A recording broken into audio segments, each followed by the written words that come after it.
Good evening, everyone. Thanks so much for joining us on yet another busy Sunday. I'm Lindsay Davis. We begin tonight with Russia's intensifying war against the people of Ukraine and the increasing attacks on cities now under siege. In these images from Irpin near Kyiv, you can see civilians carrying their belongings at the top of the screen just before that shell hit. Soldiers helping people leave amid the bombing. The town's mayor says 8 people were killed during evacuations.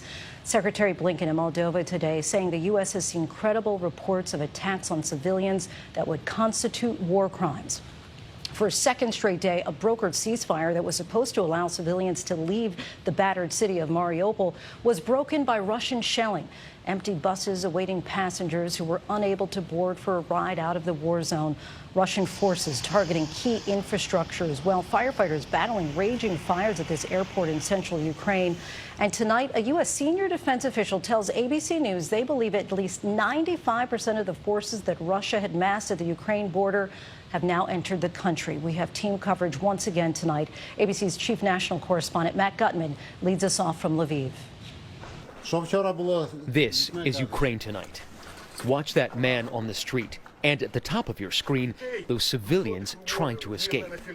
Then, it's a mortar lobbed by Russian forces north of Kyiv as they advance on the capital. A cloud of smoke and dust. You can hear that dog howling in pain. Stay there! All right. The attack, which just happened to be captured by reporters, the mayor of Irpin saying at least 8 were killed, including 3 members of the same family. Their luggage on the ground, backpacks still on.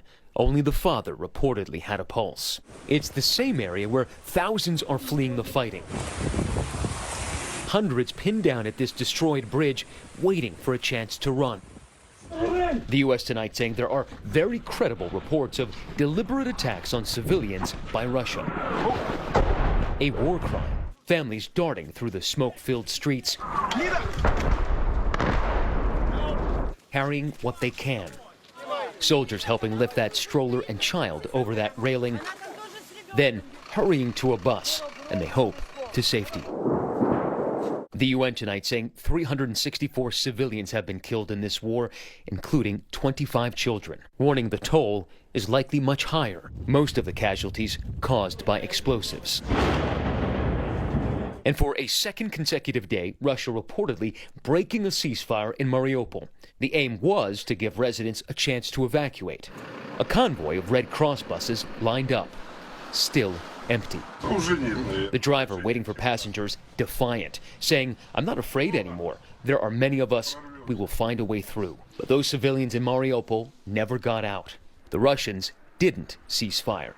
A lawmaker in the region saying a gas pipeline damaged, leaving more than 750,000 people without heat. The temperatures here in Ukraine dropping below freezing each night. Ukrainian President Volodymyr Zelensky renewing his plea tonight for a no-fly zone for planes, warning of an imminent Russian attack on the port city of Odessa, pleading with world leaders, create humanitarian airspace without missiles and aerial bombs. This is your humanitarian duty to protect us. The Russians using their massive aerial advantage to target key infrastructure as well.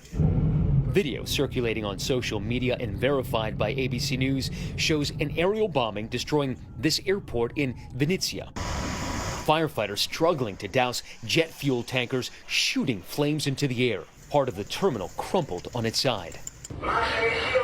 And tonight, the IAEA, now deeply concerned, reporting this nuclear facility, the largest in Europe, targeted by Russian fire on Friday, is now under the command of Russian forces. Ukraine's nuclear regulator saying Russians have switched off some mobile networks and the internet and are limiting communications at the nuclear reactors of Zaporizhia and at Chernobyl. This train has just come from Zaporizhia. That's where that nuclear plant is, and they just keep coming. We've been watching this for minutes. They keep coming down the stairs.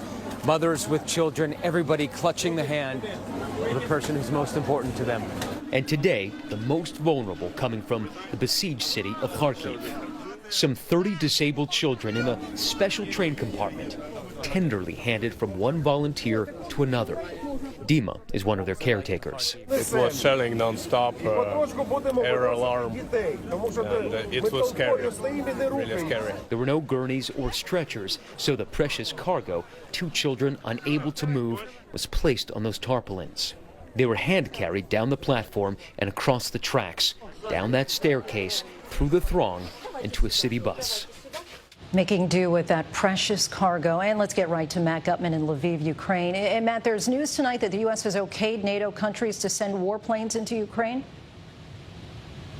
Zelensky, Lindsay, has been pleading with the West for either a no-fly zone or fighter jets. It's been a hard no on that no-fly zone. But tonight, Secretary of State Blinken said he is actively working with NATO ally Poland to deliver its older fighter jets to Ukraine. So what we're seeing here is basically the evolution of the armament of Ukraine. Just a few days ago, the most sophisticated weapons platform being sent to Ukraine were shoulder-fired anti-aircraft missiles. Now it's fighter jets. A far more complex process. Lindsay.